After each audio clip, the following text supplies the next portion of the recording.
fiction, science fiction, horror, fantasy, crime, LGBT, thriller. You have now entered the House of Mystery with your hosts, Eric Shapiro, David North Martino, John Copenhaver, and Al Warren. Heard on KCP 106.5 FM Los Angeles, 102.3 FM Riverside, and 105.0 AM Palm Springs. Welcome back into the House of Mystery. I'm Al Warren. Now we have Mr. Michael Hawley co-hosting today. How you doing, Al? I am always good, even when I'm bad. That's right. And so the world has to put up with me for one more year for sure. That's right. It's great. Well, We're still here. I'm glad everyone's happy, but yeah, I've signed again with NBC, so I'll be doing another year with them, and we'll see from then. I'm just taking it a year at a time, but we're having such a good time. I know. Do they realize it's your co-host that making you, or what? No, I mean, well, it's your opportunity. You guys can all just turn into stars through this, That's right. That's I right. disappear and then you're on. You guys can all be. Actually, everybody that's on the show is very talented, very good at what they do. I think each and every one of them could be doing their own thing. So you never know. Yeah. Oh, yeah, for sure. You'll be on Dancing with the Stars. Oh, maybe not that. Actually, I saw you did a pretty good dance when you had your daughter at that wedding and stuff. Oh, yeah. Yeah. I've been known to do a few things here and there, but I usually keep it private. Just, I don't want to I'll show off my skills too much. I was pretty impressed. I was, and only that's being a good dad. You're a good dad. So Thanks. Proud we have to know 6, so. Yeah, and you're like what now, 78? No, I'm exactly the same age as you, and we are 61. No, I'm not 61 yet. Oh, that's right. I'm your elder. June, you're the old man. That's right. It's catching up. So I live in Buffalo, and I'm really close to Oakville, Ontario, and then that's where Hannah's from. That's right. Oh, yeah. There you go. You got a connection with the guest. That's right. I always consider Toronto, Hamilton, and Buffalo kind of a tri-city area. I agree. It's not far at all. Well, welcome to the show, Hannah. Thank you. Hannah Marie McKinnon, and we're going to be. You've got a new book called The Revenge List, which I'm sure that I'm on it, and it's glad to have you. So I didn't realize. So you're Canadian. I am. I don't sound very Canadian, obviously. But I've lived in Canada for almost 13 years now. My husband's Canadian. We've been married for almost 24. But I'm originally from the UK, grew up in Switzerland, and then we moved here in 2010. So I am Hannah Mary McKinnon, collector of passports. Well, why would you move to Canada? Why would you marry a Canadian? Well, truth be told, we met in the dark ages of the internet in 99 by accident in a chat room. The first night I had the internet installed at my house, or I had the internet connected, I should say. And we married 5 months after meeting online, 10 weeks after meeting face to face. I was not pregnant. I often get that funny look. And he's the love of my life. So what can I say? So we moved to Canada when he moved to Switzerland, and 11 years and 3 kids later, he was a stay-at-home dad and I was working corporate, and we decided we needed a bit of a change. So we decided to come to Canada. And if I had not come to Canada, I don't think I would be writing. So there's that too. Well, so you were prowling around on the internet first night in 1999 when things were so primitive. You were already she was already looking for a date. Less of the prowling. The funny thing is, what happened was a friend of mine came over and he hooked me up to the internet. This was the era of dial-up modems, when they made that screechy noise. And you could be online or on the phone, but not both at the same time. Yeah. Those days. And so you get AOL. it was bad. And he set it all up and he said, look, there's this chat site called ICQ. And I said, what is a chat site? And he said, well, it's people, sad people like you who don't go out on a Friday night. And you can chat with people all over the world. And I thought this was extraordinary. How cool was that you could connect with people? And of course, ICQ at the time was, I guess, was it Windows based or DOS? I don't know, whatever it was based, but there were no photographs. It was very rudimentary. And I ran a search in the 20s to 30s category because I was 27 at the time. And up popped Rob's profile. It said 28-year-old Canadian living life to the fullest because you never know when it might end. His username was Razor. So I sent him a message that said, "Hi, Razor. You sound pretty sharp." Grown. And that was it. I met the love of my life that night. And there you go. Wow. Yeah. Totally unexpected. Geez, I used to go on the ICQ too, but I wasn't meeting Razor. I was meeting like Leather Daddy and stuff like that. It's nice too. It was kind of fun. It was kind of fun, but you just never. Yeah, it was so much more primitive than now. Oh, absolutely. Yeah, absolutely. Amazing. Completely. Well, I'm Canadian too. Oh, are you? I didn't know. Yeah. That's why he was slamming on Canadians. Yeah. I've noticed that they're always telling me to go home in the U.S. Oh. They send me emails and tell me, you go back to Canada, you leftist, leftist commie, you socialist. Oh, well, you'd be in good company if you were here then, so I guess. So, Revenge List. Now so you've got the love of your life. You have no problem going on a computer and finding men. And, just the one. Then Just one. This is what you tell us. But now you're writing domestic thriller. Mm-hmm. So you're getting into this. So Revenge List. This sounds kind of mean. What is the Revenge List? So the Revenge List is the story of a woman called Frankie whose anger management group therapy exercise goes horribly, horribly wrong. So she ends up in anger management therapy because of a situation that happens at work. She works for her dad in construction as a project manager. And he strongly suggests that she go to anger management group therapy. And she does, reluctantly. The first evening, she's tasked with writing a forgiveness list. So think of a list of people who have wronged you in the past and who you could work to forgive. Well, Frankie makes the list, but she doesn't really want to forgive anyone on it because they're all nasty people.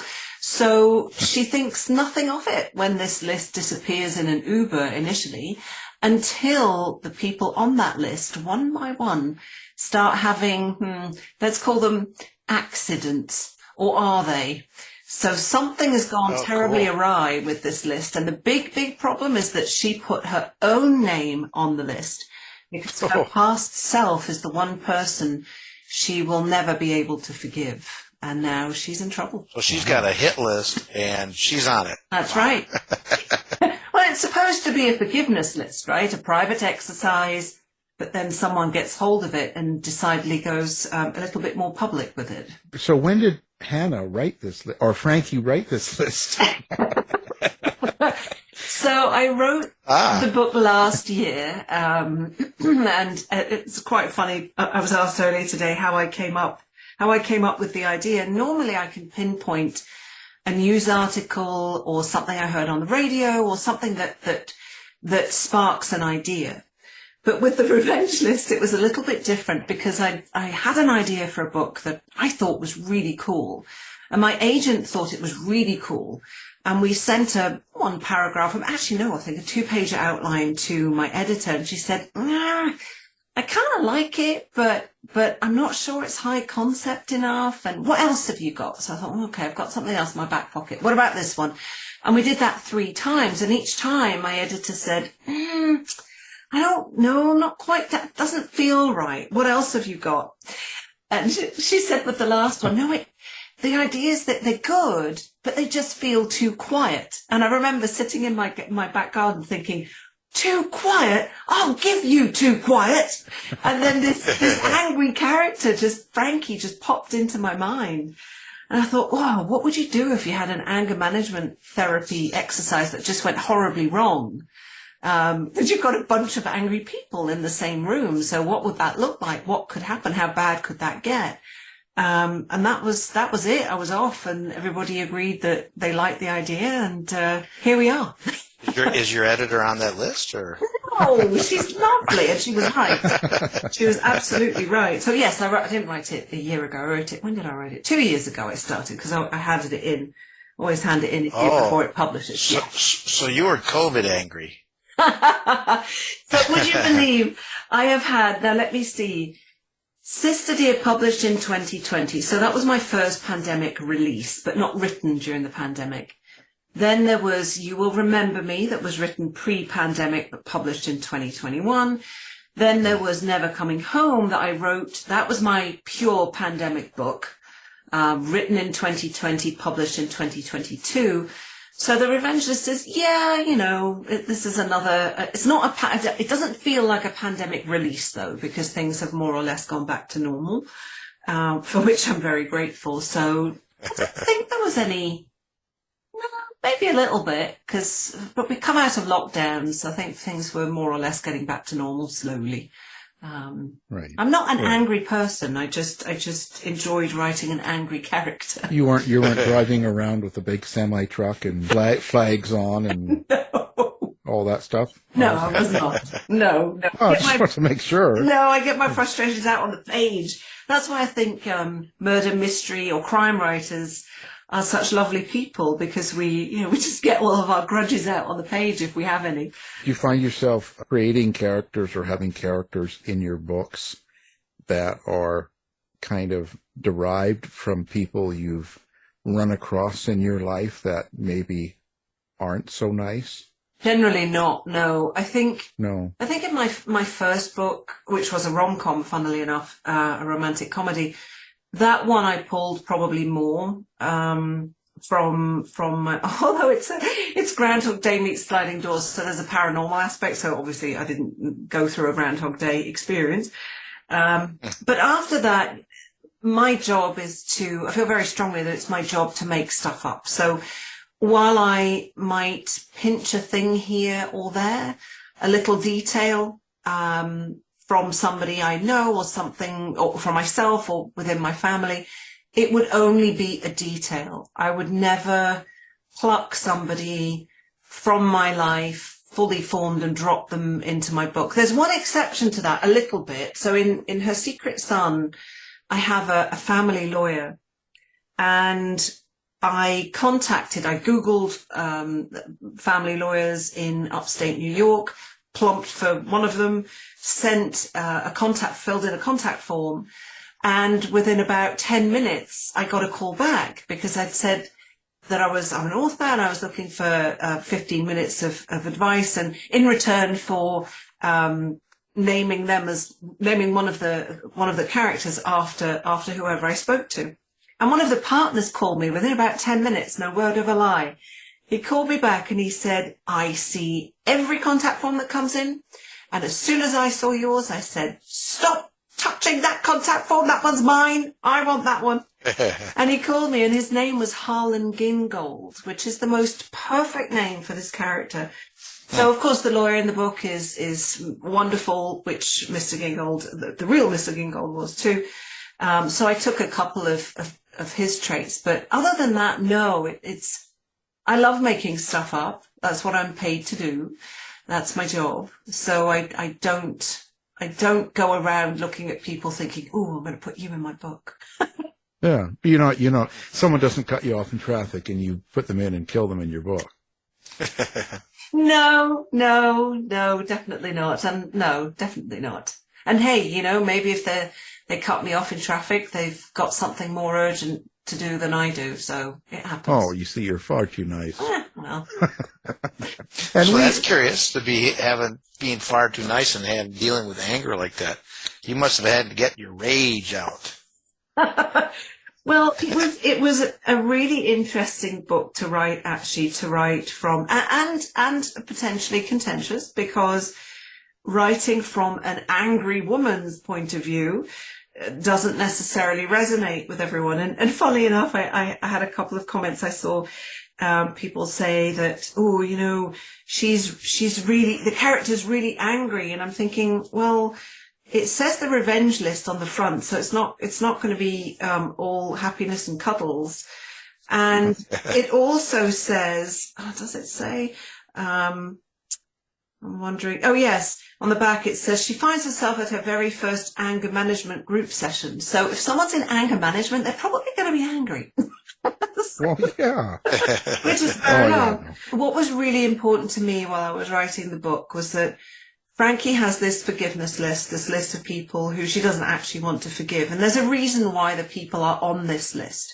So I took a lot of time thinking about the circumstances, her past, and why she would write these names, so that the reader understands why she is the way she is and how she has become the way she is and why she makes potentially some not brilliant choices throughout the story. So when I have, oh gosh, I hate the term unlikable character, but if I have a character that's maybe not the best or behaves in the best way, for me, it's really important that the readers understand why, because I think you have a lot more leeway with readers when they know and understand the reason why the characters are doing things and saying things that they're doing and saying. Well, I think that's important, and especially when someone is angry, or they're doing bad things, or they're thinking bad things, or it's important because quite often those characters believe in what they're doing is the right thing to do. So you got to have people help them understand why they think that or why they're in that place. Because too often when it doesn't happen with a character, you just think they're insane because there's no detail. You don't know why they're driven. Exactly. Yeah. And I think, so last year's book, Never Coming Home, is written from the bad guy's point of view. And you know right from the beginning, even said on the back of the book, the line on the back is missing wife, happy life. So that sets the tone of the book, which I actually floated as a joke, and everybody at the publisher loved it, and it ended up on the back of the book. And that, it sets the tone. It's supposed to be wry and funny, even though it's crime fiction. But it's a big ask for me to ask my readers, hey, come along for the ride. And come along with Lucas, who has hired a hitman on the dark web to kill his very rich but equally annoying wife. Equally so, it's a big ask to say to a reader, come along for the ride with Frankie on the revenge list. By the way, she's not angry throughout 360 pages. That would be exhausting for her, me, and the reader. But there are bouts. It does flare up.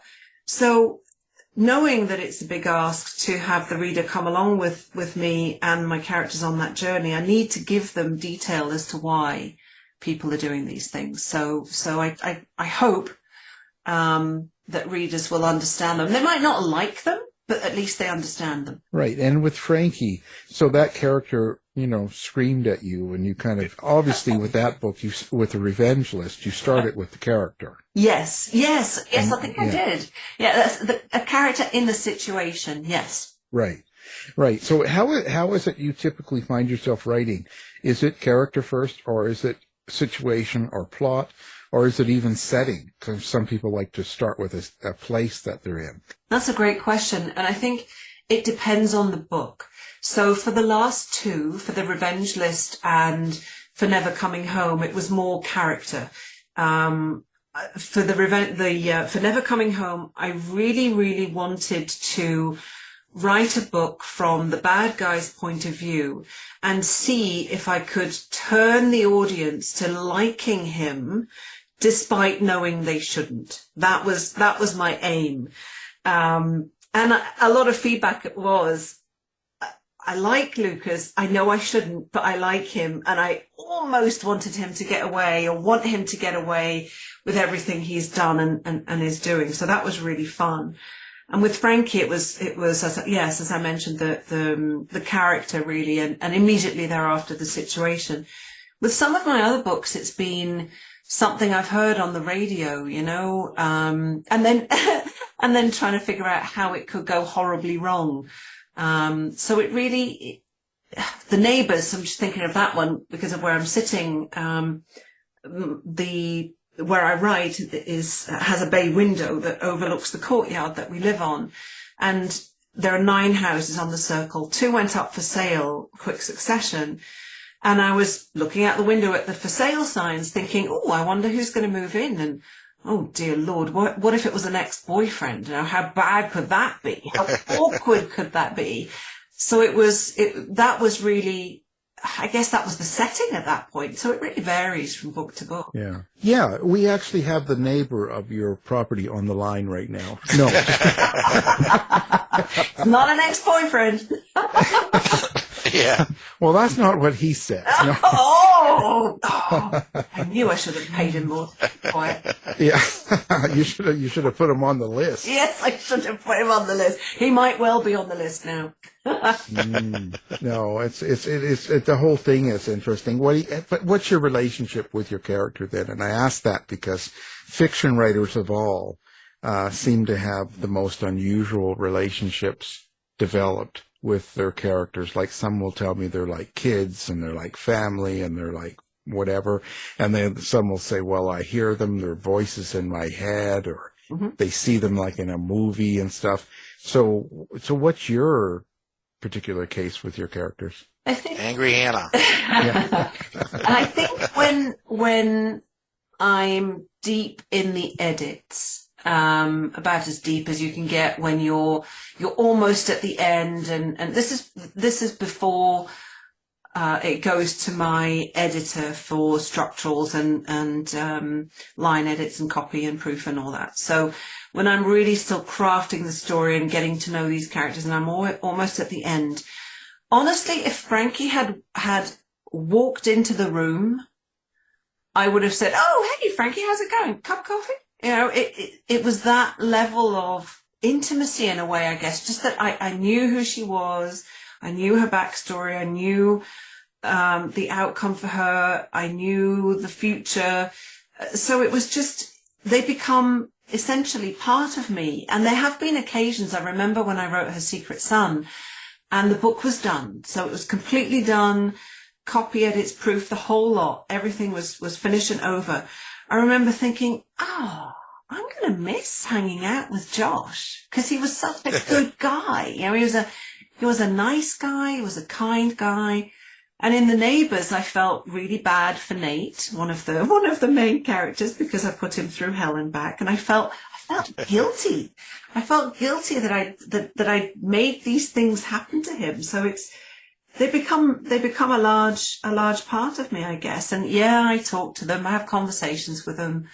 Or I hear the characters having conversations with one another, and I'm observing. So that makes me sound really odd, but I promise. Yeah. Do they let you drive?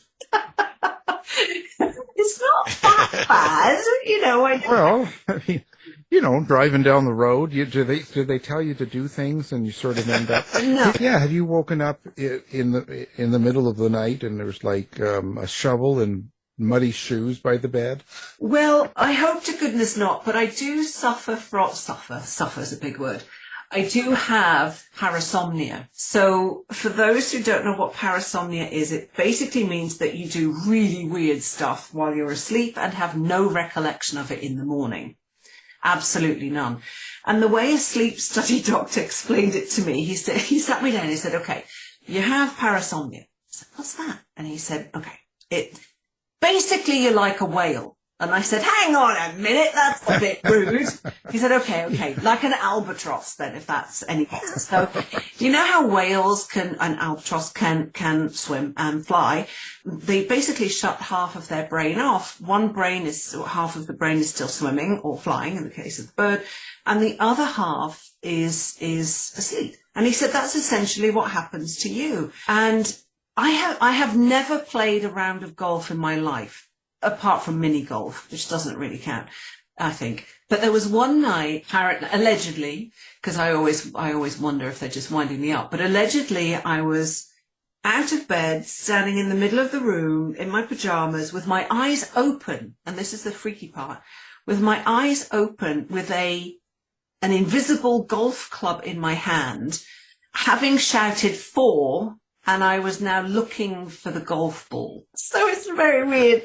And I have been known to do some really weird stuff. Shouting and screaming. And that's also when things are getting really intense in my books, I think, that I'm now dreaming about the books to the extent, or working on the books in my sleep to the extent that I don't know, maybe I'm acting out scenes or something. I don't know, it's very weird. But shovels and bin bags and stuff and duct tape, no, thank goodness. Can we have proof of life of your husband? Or? He's fine, I promise. He's just making dinner, actually. Yeah. I see. Even though they met in the late 90s and they've been together ever since, that's because he's tied up in the basement. There you go. Wow. Now we're finding out real stuff. So Hannah, I have a question about how about research? Do you go into a lot of research when you start writing something like this? Yeah, so I do. Typically, what I do with my process is I might do a little bit, but not. I don't do all too much research at the beginning, because I'll disappear down rabbit holes, not knowing if anything that I'm researching is actually going to make it into the book or make the cut. So I'll write a really, really rubbish first draft and maybe do a little bit of research, but then have placeholders, research amnesia for You Will Remember Me, for example. And for the Revenge List specifically, I was asked today if I went to an anger management session just to have a look, and the answer is no. I wouldn't have done that. I wouldn't have invaded people's privacy just being there for research. But I did speak to a number of psychologists to make sure that I got the anger management therapy exercise scenes right. And interestingly, I also took a course with Sheridan College, that's here in the Greater Toronto area, an online course, Criminal Minds, Psychopathic Minds. And there was a section about anger in that.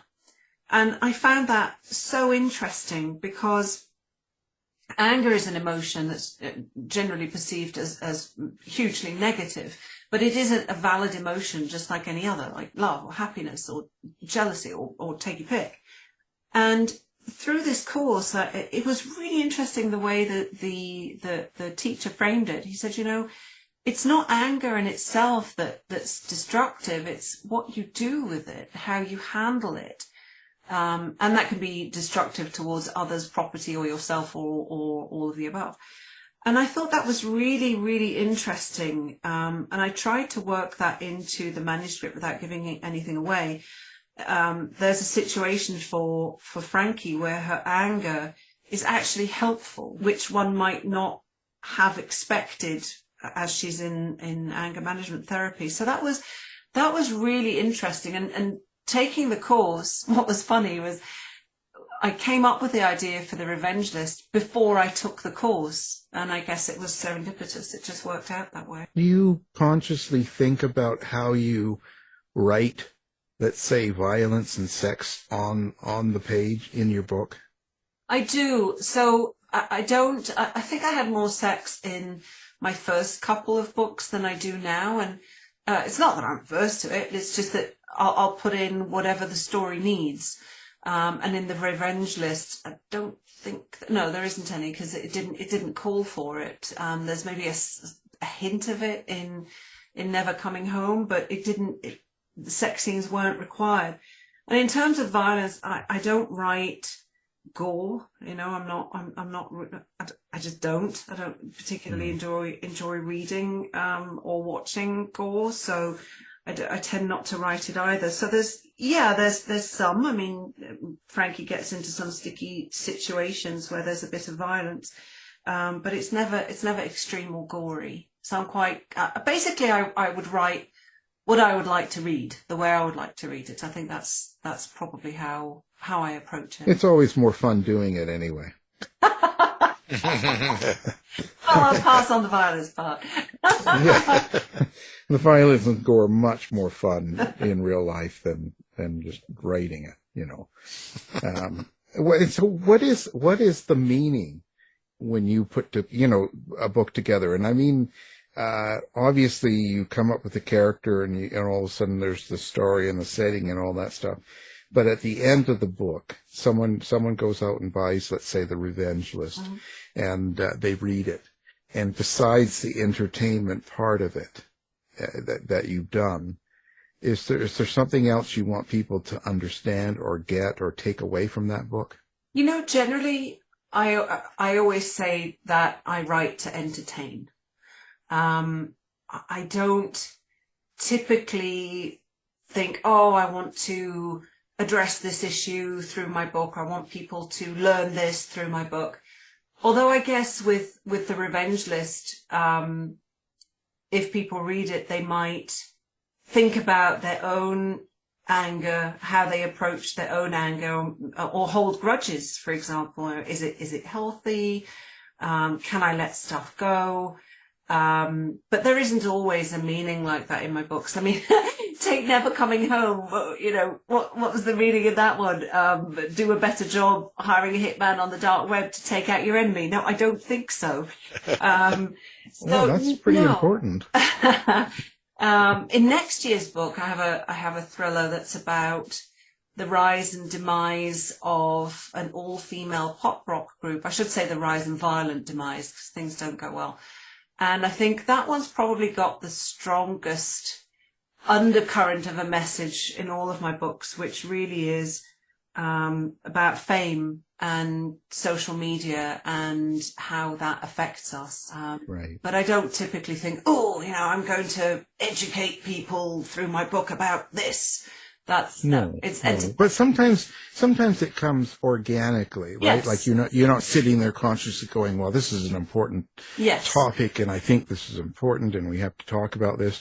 But sometimes you're just writing a story, and at the end of it, organically, something's come out of it that's kind of wow. And that really means something. Sometimes it's also the readers that will say, oh, you know, I read your book, and this is how it impacted me.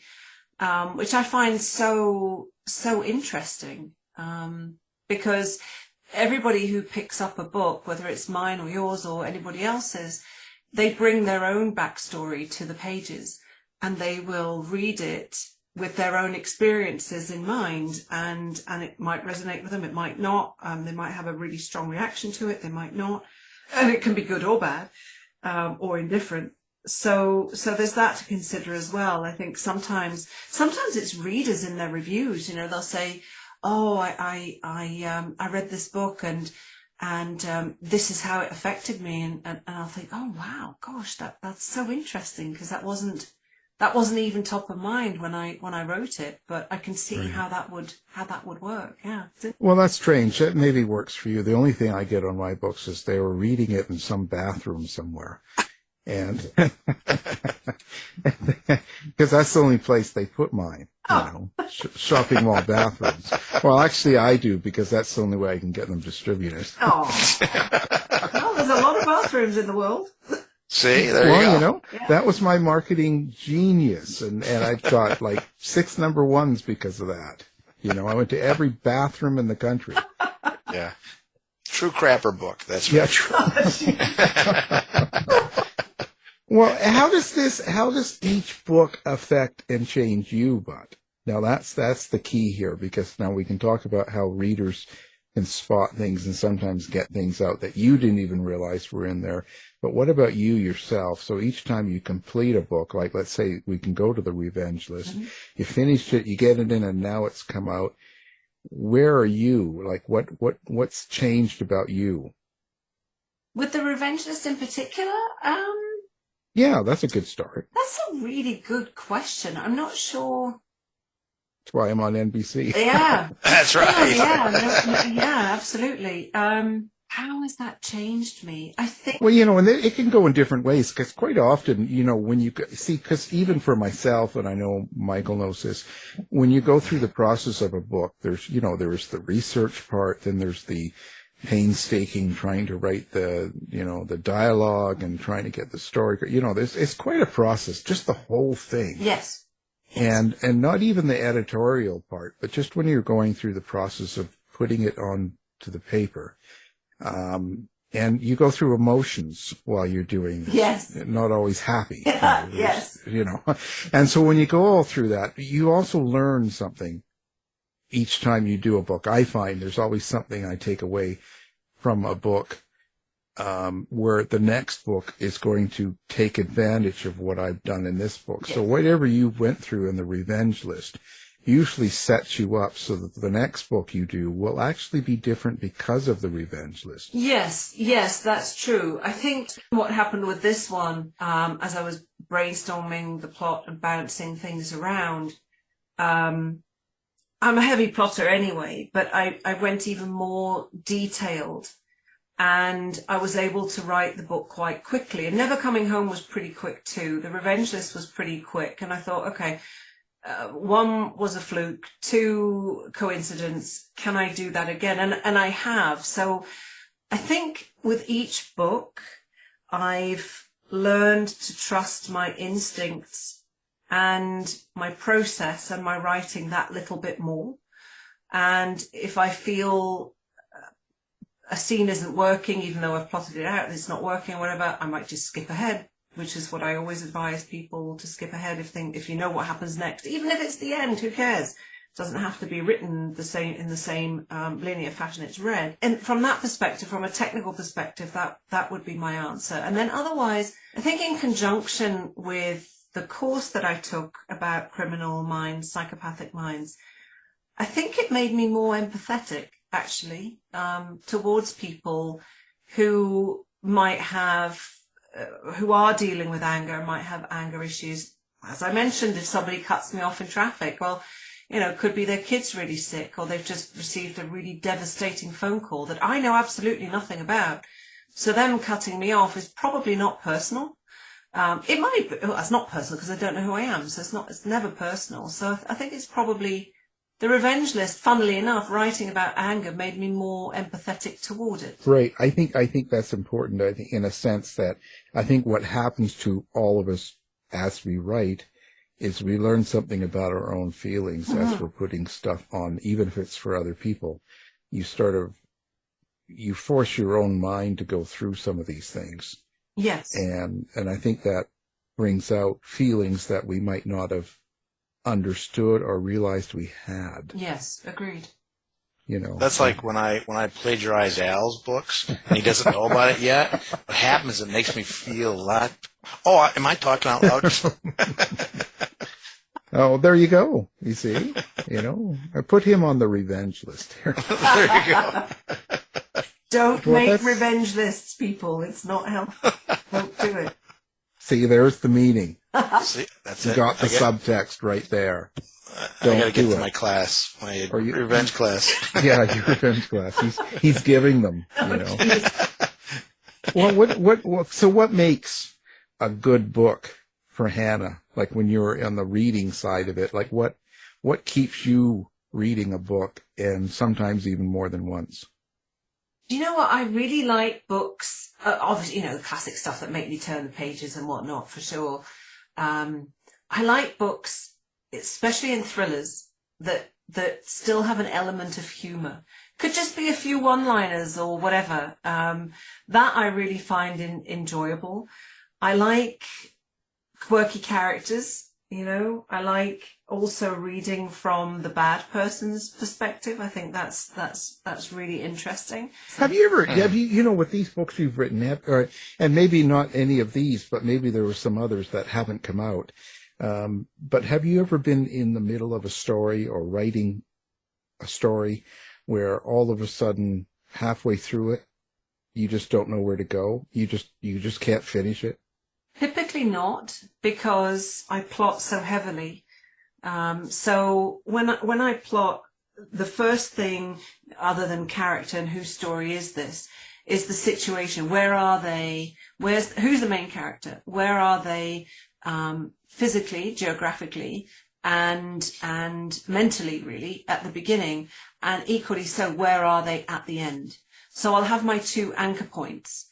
I'll have my beginning, I'll have my end. Everything else is really fuzzy and has got to be filled in.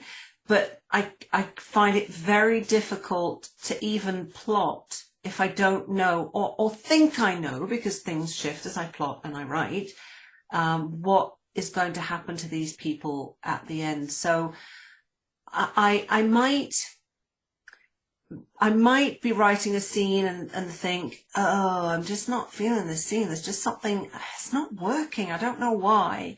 But I know what happens in the next chapter or the one after because I've plotted it out. So I'll go and write that, and then I'll either come and work on what's not working or change it altogether, but it'll still mesh in with probably mostly 90% or whatever. I might have to make a few adjustments to the other stuff I've written. But I plot beforehand. I don't plot on the page. I find it extraordinary. Authors who, Hank Philippi Ryan, a good friend of mine, she'll get up and she doesn't know what's going to happen in a book. And she's excited to find out what happens. And she has no idea. I couldn't write that way because I think I'd spend an awful lot of time just wandering around, lost. Like being in a forest without a map. I don't know where I'm going. Do you have beta readers to help you out too? Sometimes. It depends really on the deadline. But generally, yes, I might have somebody. I had a couple of people read The Revenge List pretty quickly, really, before it went to my editor because the timeline was short. But it's not line edits. It's more of Alex or A.F. Brady. She's a psychologist, so she read The Revenge List to make sure I hadn't messed stuff up, too badly on that side. So it's not the detail. It's more of does this scene, does it work? And she's been wonderful, actually. She's done that for a couple of my books now, and I really appreciate her insights and help. Now, do you have social media presence? Are you big with interacting with fans and readers, and you're on TikTok dancing and all that stuff, and a website and all that, or are you not that way? No, I'm on social medias. I'm on Twitter as Hannah M. McKinnon. I'm on Facebook and Instagram as Hannah Mary McKinnon, my website as well, of course, hannahmarymckinnon.com. And I also, speaking about Hank, we run First Chapter Fun. So First Chapter Fun is every Tuesday, 12:30 p.m. Eastern on Facebook and Instagram. And we read the first chapter of a different novel, not ours, only when they're released. So we'll be reading from The Revenge List really soon. It's half an hour. So we introduce the author, the book. The author interacts with viewers in the comments, so they're not on live on camera. And we read the first chapter. And I started this in 2020 when the pandemic when lockdowns first hit Canada, actually, because I had a book coming out and I was in a Facebook Messenger chat with about 14 other authors, and we're all freaking out, A, because of COVID, and then B, because we have books coming out and everything is shutting down. And I, more or less as a joke, really, said, well, to help promote, why don't I read the first chapter of your books live on Instagram and Facebook? So there was so much demand. I read 53 days in a row, consecutive weekends. Wow. Every day. Because we were all at home. We were all in lockdown. Remember 3 years ago, that's what it looked like. And then Hank asked me if I was going to continue, and I wasn't, because Sister Dear was coming out and I needed to write another book, and reading every day really was pretty intense. And she suggested that we share the workload and read twice a week, which we did for another almost 2 years. And then as of this January 2023, we dropped to once a week, every Tuesday. And tomorrow will be episode 334. Wow. There you go. Yeah, so I'm definitely present on social media, but I have a TikTok account, but I don't use it, and you will never, ever catch me posting a dance video on TikTok. Of that I can Oh, come on. Nope. Come on. Not get happening. in there. Get with it. Nope. Come on. You first. I do it all the time. I have my dog. I walk my dog in the morning down the road, and we look at people's houses, and I post that on TikTok. But do you dance? No, because I'm walking. I can't walk and chew gum at the same time. Never mind dance, but the dog dances. How's that? Oh, all right then. But I'm still not doing it. No. Oh, well, do you interact with readers as in, like, you look at, let's say, reviews and things when people say things? Do you take that to heart, or are you the writer that doesn't look at any of the reviews? I used to read every review, every single one. And now I don't. I read reviews. I think if I'm having oh my gosh, nothing's working today, my writing sucks and I'm never going to write anything good again, then I'll hop and have a look at some 5-star reads to bolster my confidence that you've been in this situation before, when you say it's the worst thing you've ever written and then 2 months later it's the best thing you've ever written, so get a grip, woman. But I don't go and read, the 1 stars and 2 stars, because I write books and people read my work, and some people like it, some people don't, and some are indifferent. And when I read books, I'm the same. I don't like every book I read. I don't enjoy every movie or TV show I watch. I don't like every song I hear. Why would it be any different for my novels? Having said that, I don't really need to go and read about how people hate my stuff. Right. Well, I always hunt them down myself. Well, they might end up on my list, see. So, Yes. It's for their own protection, really. Witness protection. Oh, that's just crazy. So what's next? Where are you going now? After the revenge list and that's all done, so what is Hannah going to be up to? Well, I have a romantic comedy, a holiday romantic comedy, publishing in September as Holly Cassidy. So not as Hannah Mary McKinnon, because that would be really confusing, because it's a very sweet, light-hearted rom-com set in Maple Falls, which is a fictional town in Colorado. It's a lovers, enemies to lovers. Should it actually be lovers to enemies? That might be fun. But it's an enemies to lovers story, just for the holidays, for Christmas. So that's September 26th, but as Holly Cassidy.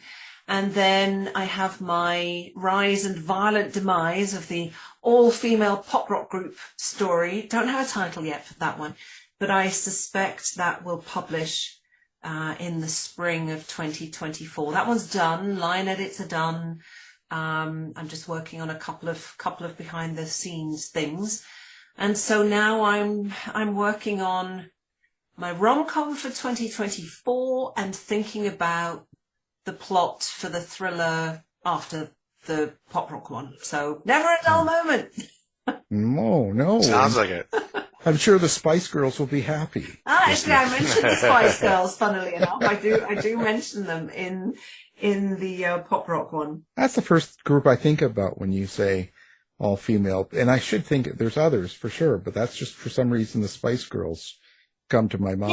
Yeah, I guess they're more pop than rock, but there's a brilliant band called The Beaches, from The Beaches in the Toronto area, and they're all female. You've got the Bangles, from the 80s. Yeah, oh yeah, and there's Right. the Go-Go's, Yeah, and there was Go-Go's, tons yeah, of female bands and performers, but I just think of the Spice Girls for some reason. Yeah, definitely. I don't know. Well, they were the epitome of cool in the mid-90s. Yeah, and that's my time, right? The 90s. It's all past now, so it just doesn't matter. Really appreciate you coming on the show. Thank you. It's been a very good conversation, and we enjoyed having you, and hopefully you come back, maybe as Holly. So you picked Holly Cassidy, so why do you have 2 separate names for that? Is there a particular method to your badness there? Yeah, there is actually. So we wanted to have 2 distinct names, because otherwise, if people see this cutesy cover with 2 people on it and a dog in the background, and it's called The Christmas Wager, and they see Hannah Mary McKinnon and they pick it up because it says Hannah Mary McKinnon and nobody dies, that it might create a lot of confusion. So we thought we'd have a completely different name. And we chose Holly Cassidy. I was going to go for something HMM to keep the Hannah Mary McKinnon. But we decided that we'd have 2 names, and with the publisher, and we really liked Holly, and Cassidy came up as well. And if anyone sees my photograph, this is the logic behind it. Holly, because, well, it's very festive, it's very Christmassy. Cassidy actually means curly-headed. And if anyone sees my profile picture, they'll know why. And HC is Happy Christmas. So it all tied in beautifully. Wow. Okay. Yeah. That's great. Yeah, it's a lot of fun. It counterbalances. What was really funny after I'd finished writing The Christmas Wager, and people fall in love, and there's a happily ever after, and all that, I was really ready to kill off some fictional people. Yeah. You can only take so much of that nice stuff. The Hannah Mary comes out. Yes. Yeah, exactly. My alter ego. She's saying, okay, let's kill all of the people in the pop rock group or whatever. So, and actually that one's probably my darkest, the pop rock group one. So no coincidence, probably. Oh, well, that's good. I think that, I think it's a good idea. I'm considering that with my fiction stuff being a different name than my true crime. I just, and nonfiction.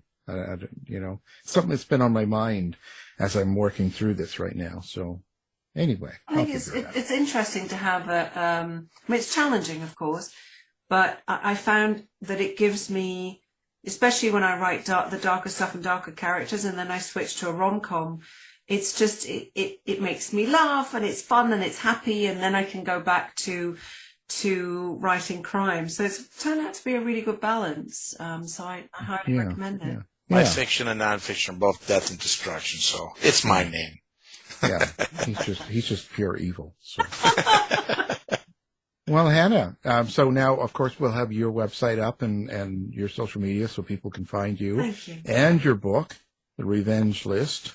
And it's been, we didn't get do you still have ICQ? No, I don't. No, because it still exists, and I found the love of my life, so I'm set. I'm good. Well, yeah, no, I doubt that stuff's around, It's all gone now, Anyway, well, thank you. Our guest has been Hannah Marie McKinnon. Nice speaking with you, Hannah. Thank you both so much. It's been a pleasure. Thank you. You've been listening to the House of Mystery radio show. To find out more about our guests, hosts, or shows, go to www.houseofmystery.com. Show's over for now. Was it as good for you as it was for me? Yeah. Good night. This has been a production of Something Weird Media. I'll be back.